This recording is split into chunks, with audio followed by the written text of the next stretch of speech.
So spake, so wished much humbled Eve, but fate subscribed not. Nature first gave signs impressed on bird, beast, air suddenly eclipsed, after short blush of morn. Nigh in her sight the bird of Jove stooped from his airy tour, two birds of gayest plume before him drove. Down from a hill the beast that reigns in woods, first hunter then, pursued a gentle brace, goodliest of all the forest, hart and hind. Direct to the eastern gate was bent their flight. Adam observed, and with his eye the chase pursuing, not unmoved, to Eve thus spake.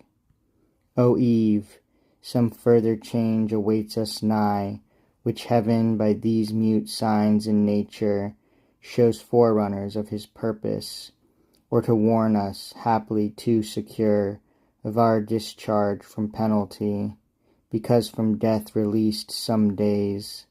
How long, and what till then our life, who knows? Or more than this, that we are dust, and thither must return and be no more. Why else this double object in our sight of flight pursued in the air, and o'er the ground, one way the selfsame hour?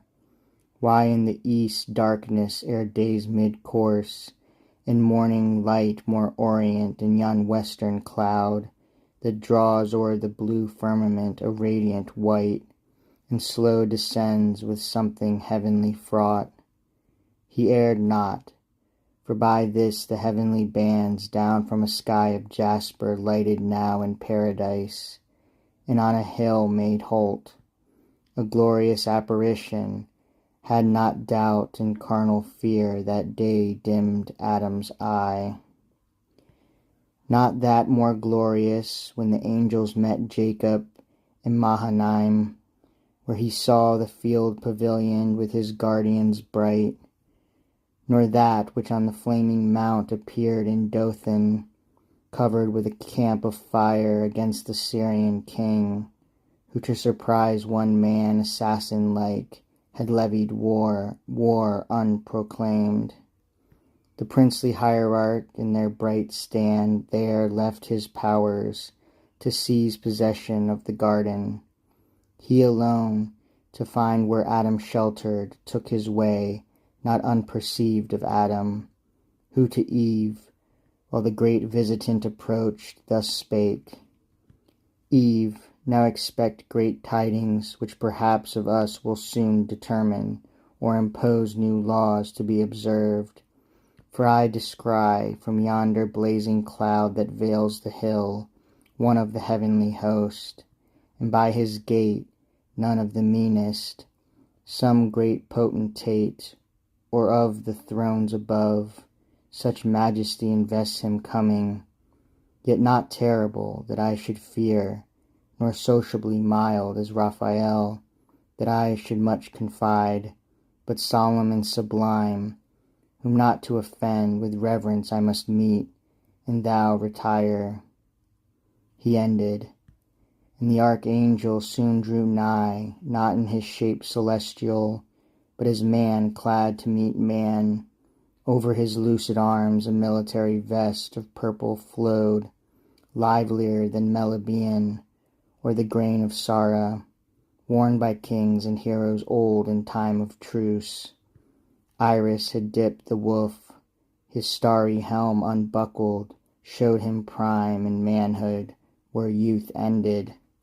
By his side, as in a glistering zodiac, hung the sword, Satan's dire dread, and in his hand the spear. Adam bowed low, he, kingly, from his state inclined not, but his coming thus declared.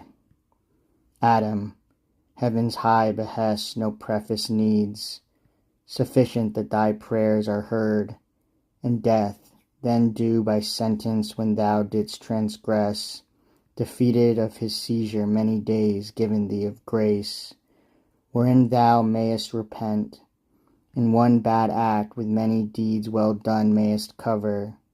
Well may then thy Lord, appeased, redeem thee quite from death's rapacious claim. but longer in this paradise to dwell permits not. To remove thee I am come, and send thee from the garden forth to till the ground whence thou wast taken, fitter soil. He added not, for Adam at the news, heart struck with chilling gripe of sorrow stood, that all his senses bound. Eve, who unseen yet all had heard, with audible lament discovered soon the place of her retire. O unexpected stroke, worse than of death! Must I thus leave thee paradise, thus leave thee native soil, these happy walks and shades, fit haunt of gods, where I had hoped to spend quiet thoughts sad, the respite of that day that must be mortal to us both. O flowers that never will in other climate grow, my early visitation, and my last at even, which I bred up with tender hand from the first opening bud, and gave ye names, who now shall rear ye to the sun, or rank your tribes in water from the ambrosial fount. Thee lastly, nuptial bower, by me adorned with what to sight or smell was sweet, from thee how shall I part, and whither wander down into a lower world?